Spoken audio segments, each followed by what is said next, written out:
Celestia is many things. The Princess of Equestria, hero of the Crystal Empire, bearer of the elements of harmony, and the solar alicorn.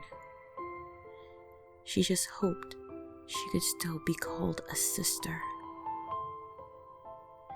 These were some of the many thoughts that bombarded Celestia. However, one thought triumphed over all. How would she raise the moon tonight? Ponies from surrounding villages had already sent their messengers panicking. Why was the day cut short? Why was there a sonic rain boom? And why was the moon still hanging in the sky? Celestia did her best to address the fears of her subjects and other leaders. There were meetings, quick revisions to equestrian law to make her the sole princess, and messages sent to the other lands informing them that Princess Celestia would be the only ruler of Equestria and the other celestial bodies.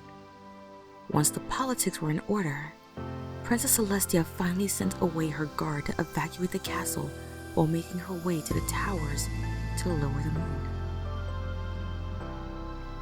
Celestia figured it was time for the moon to be lowered now anyways. Having only missed a day to the perpetual night, Nightmare Moon fought with Celestia for the entire day, whereas the nobles occupied Celestia's time during the night. Both ordeals left Celestia exhausted, and the last thing she wanted to do was lower the moon. It was bitterly ironic and left a sour taste in her mouth. Yet, she pushed the feelings down as she climbed the steps until she reached one of the mahogany doors. When she finally made it up the stairs, she crumbled against the door. With ponies gone, her mask slipped away in kind, and the weight of the world was once again bearing its might against her heart. First Princess Platinum passed of old age. Then Star Swirl and the pillars disappeared. And now, her best friend, her little sister, was sent away by her own hooves. Celestia was truly alone. Tears forced their way from her magenta eyes as she sobbed loudly. No pony was there to hear her scream. She cursed time, ripping away every pony close to her. She cursed Star Swirl for leaving her, and she cursed the elements for banishing Luna with the nightmare. Celestia knew in her heart that it was unfair to blame such trivial things on her isolation. But life was unfair to her.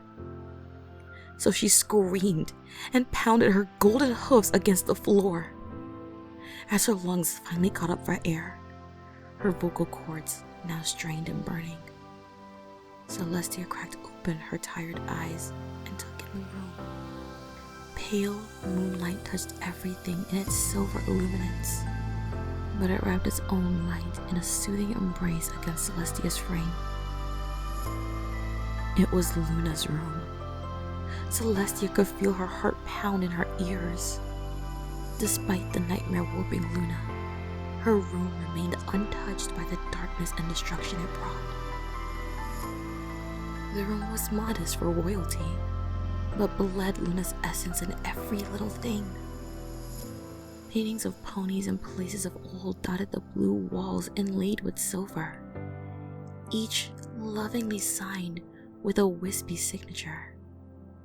Her canopy bed was abundant with plush pillows and blankets that still carried Luna's scent. And books were strewn about the room, recounting stories of the stars and revealing poetic accounts of history past.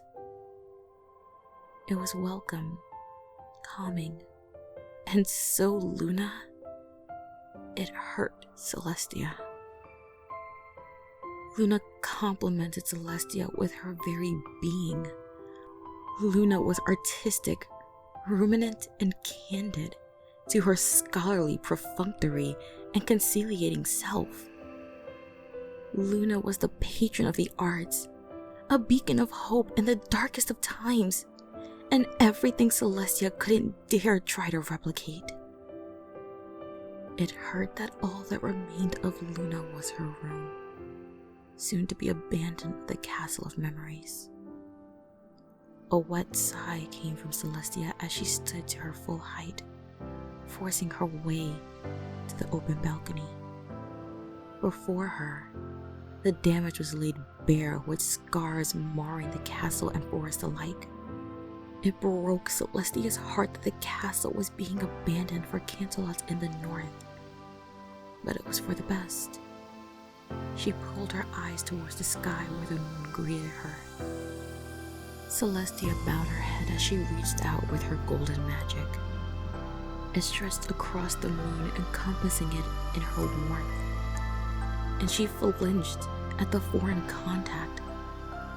The sun was overtly passionate with lavish excitement to start a new day, ready to enforce its might in that azure sky as the bringer of warmth and light, and always willing to work on behalf of Celestia.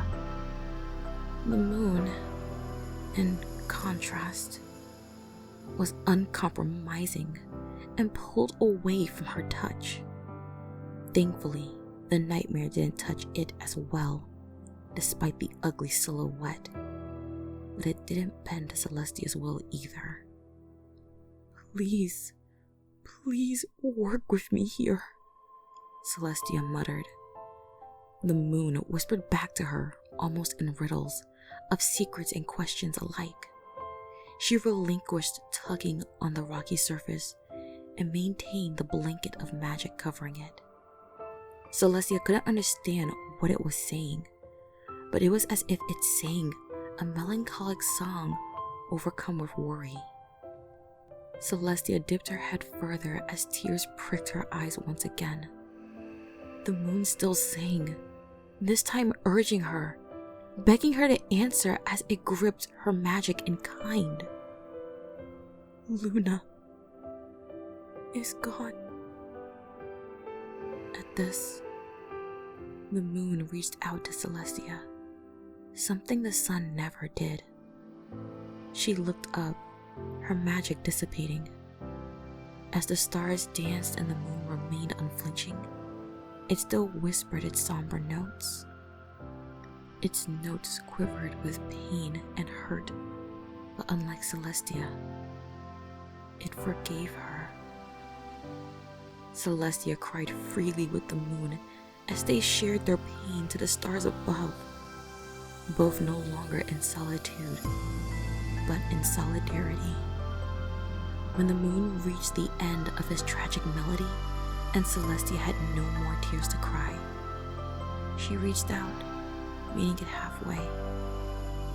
The moon began humming once again as the magic between the lunar body and the solar mirror weaved against each other's energy. The moon lowered itself below the horizon, imparting its goodbyes and condolences to Celestia with its last stanzas. It was time for a new day in Equestria, but at least she had the moon. Support me on Patreon and Ko-fi, links in the description. Thanks for listening and be sure to subscribe. Good night, every pony.